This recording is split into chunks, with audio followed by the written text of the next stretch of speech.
የጥምቀት ከተራ በዓል በመላው የክርስትና እምነት ተከታዮች ዘንድ ታቦታት ከየደብራቸው ወጥተው እንዲሁም ህዝበ ምእመናኑ በነቂስ በመውጣት በአደባባይ የሚከበር ደማቅ በዓል ነው። በዓሉ ለ3 ተከታታይ ቀናት የሚከበር ሲሆን የመጀመሪያው ዕለት እንግዲህ ዛሬ የሚከበረው የከተራ በዓል ነው። ሁለተኛው ነገ የሚከበረው የጥምቀት በዓል ነው። ሶስተኛው ደግሞ የቃና ዘገሊላ በመባል የሚታወቀውና ይህ የመጀመሪያው ከተራ በዓል እንግዲህ መከለል ወይንም ማጠር የሚል ትርጓሜ ያለው ሲሆን ህዝበ ምእመናኑም የጥምቀት ስነ ስርዓት የሚከናወንበትንና ታቦታቱ የሚያርፉበትን የማጠር ወይንም የመከለል ስራ የሚሰሩበት ዕለት እንደሆነም የሃይማኖቱ መምህራን ይናገራሉ።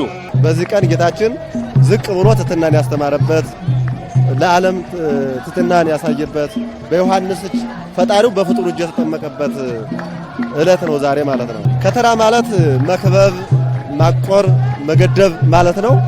ሐሳቡ የውሃ ጋር የተያዘ ነው። ውሃ ይገደባል፣ ይታቆራል። እንግዲህ እዚያ ላይ ለጥምቀት እንዲያመች ምእመናኑ ሁሉ በየዓመቱ ጥር 11 ቀን እየተጠመቁ በረከት የሚያገኙበት ማለት ነው። ከተራ ማለት እንዳልኩት መክበብ ጌታችን መድኃኒታችን ኢየሱስ ክርስቶስ እንግዲህ ሌሊት ነው ጥምቀት የተፈጸመው።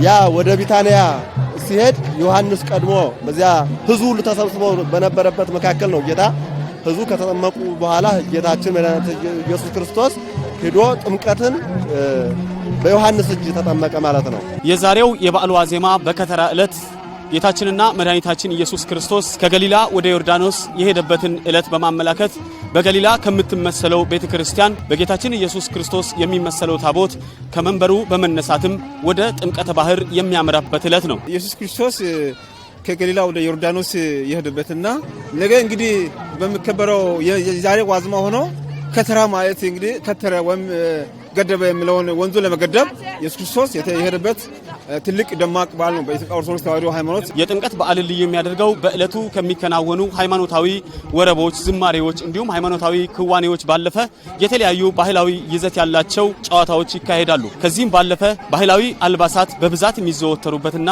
በባህል አልባሳት ያማሩ ምእመናንን የምናይበት ዕለት ነው። ህዝበ ምእመኑ ሃይማኖታዊ በዓል እንደመሆኑ መጠን አምላክን በማመስገንና በዝማሬ በህብረት ዝማሬ ነው በብዛት የምናሳልፈው ማለት ነው። ከዛ ውጪ ሌሎች ባህላዊ ነገሮች ቢኖሩትም ወይም ደግሞ ሌሎች ሎሚ መወርወር፣ ሌሎች ስርዓቶችም ሃርሞኒካ የመሳሰሉ ነገሮች ቢኖሩም ነገር ግን ሃይማኖታዊ በዓል እንደመሆኑ ጌታችን ኢየሱስ ክርስቶስን በዝማሬ እያመሰገንን እንውላለን ማለት ነው። ዘንድሮ እንደ አካባቢ ከዚህ ቀደም በመከፋፈል ውስጥ የነበርን እርቀ ሰላም ፈጥረን አንድ ሆነን በአንድነት የምናከብርበት ቀን መሆኑ ደስ የሚያሰኝና ልዩ ያደርገዋል ብዬ አስባለሁ። ጥምቀት ከዚህ በፊትም ማህበረ ምእመናኑ ኦርቶዶክሳውያንም ሌላ እምነትም ያላቸው በሙሉ አብረው ወጥተው በጋራ የምናከብረው የጋራ በዓላችን ነው።